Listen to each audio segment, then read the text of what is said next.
Bismillahirrahmanirrahim.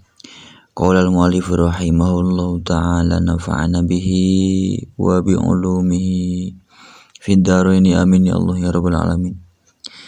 Ila hadrati mu'allif hadzal kitab Ibnu Malik radhiyallahu ta'ala anhu nafa'ana bihi wa bi ulumihi fid dharaini amin ya Allah ya rabbal alamin. Bismillahirrahmanirrahim. Paslun tabi'ani domil mudofaduna al-alzimu nasban ka azaidu dal hiyal. Tabi'ani domi kudu ngamistikeun anjeun kana nganutkeun anu ngagaduhan mabni domah lil mudofi anu al mudofa anu diidopatkeun itu tabi duna al bari henteu make alif lam.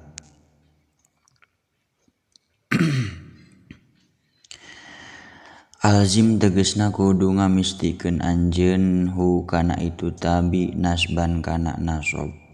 Kazdal hiyali ari contona seperti lafaz Zaidu dal azaidu he ki Zaid dal hiyali anu ngagaduhan pirang-pirang tarekah.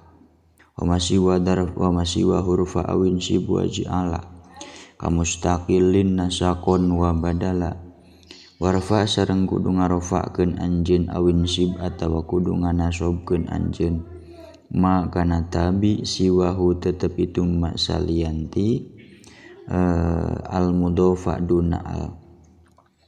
Waj'ala jeung kudu ngajadikeun saleresna anjeun nasakon kana atap nasak wa badalan jeung kana badal kamustaqillin kana saperti menyendiri atawa mencil. Wa iyakun masuba al manusiko fa fihi wajhani yuntako. Wa iyakun sareng lamun kabuktosan naon tanusiko nu dijadikeun atap nasak itu ma mashuba ta isim anu dibarengan ku alif lam. Fa fihi mangka eta tetep dina itu ma nusiko wajhani ari dua jalan wa raf'un bari ari rofa yan yuntako eta dipilih itu raf'un.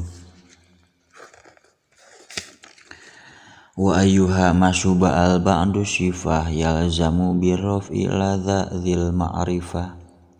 Wa ayyuha jeung ari lafad ayyuha yalzamu eta misti itu lafad ayyuha masuba al kana isim anu dibarengan ku alif lam ba'du dina sabadana itu ayyuha sifatan bari jadi sifat birraf'i kana rafa ladza dzil ma'rifati mungguh anu ngagaduh mungguh ulama anu ngagaduhan uninga wadu isyaratin ka ayyin fi sifah in kana tarkuha yufitul ma'rifah wadu isyaratin sareng ari munada anu ngagaduhan isyarah ka'ayin eta tetep seperti lafad ayun fi sifati dina sifat ingkana lamun kabuktosan naon tarkuha ninggalkeunana kana itu sifat yufitu eta ngaleungitkeun itu tarku al ma'rifata kana kanyaho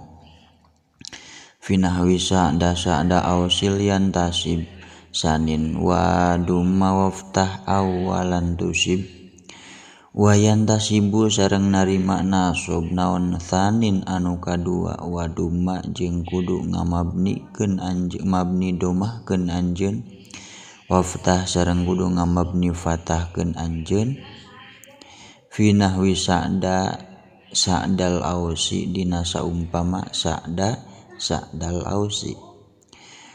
Awalan kana anu awal tusib mangka bener anjeun ulangi waftah sareng kudu matahkeun anjeun mabdi patahkeun anjeun awalan kana anu awal fi nahwi sa'dal ausi sa'dal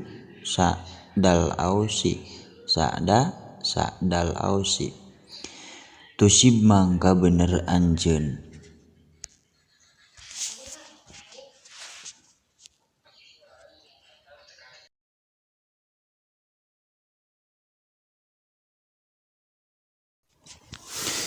Shadaqallahul azim wallahu a'lam bissawab. Subhanakallahumma wa bihamdika asyhadu an la ilaha illa anta astaghfiruka wahdaka la syarika laka wa atubu ilaik.